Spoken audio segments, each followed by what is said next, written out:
July August বিপ্লব। July August বিপ্লব বাংলাদেশের ইতিহাসে একটি গৌরবোজ্জ্বল অধ্যায়। শহীদদের রক্তে রাঙানো রাজপথ, সাহসী স্লোগানে মুখরিত ছাত্র জনতা এবং এক নতুন সূর্যের প্রত্যাশা, এই বিপ্লবের প্রতিটি অধ্যায় আমাদের জাতীয় চেতনার অংশ। তুমি কে, আমি কে, রাজাকার রাজাকার স্লোগান যেমন উত্তাল করেছিল রাজপথ, তেমনি আবু সাঈদ, মুগ্ধদের আত্মত্যাগ ও আহতদের বীরত্ব গাথা মহাকাব্য প্রজন্ম থেকে প্রজন্মকে প্রেরণা দিয়ে যাবে। ২৪ বিপ্লবের পরপরই সর্বপ্রথম জামাত ইসলামী শহীদ পরিবার ও আহতদের চিকিৎসার ব্যাপারে অগ্রণী ভূমিকা পালন করে।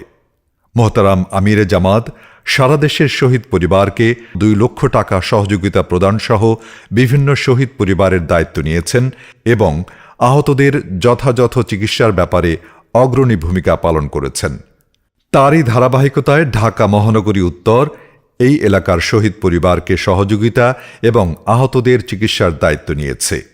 এছাড়াও পর্যায়ক্রমে আহত ব্যক্তিদের পুনর্বাসনের ব্যবস্থা করা হচ্ছে।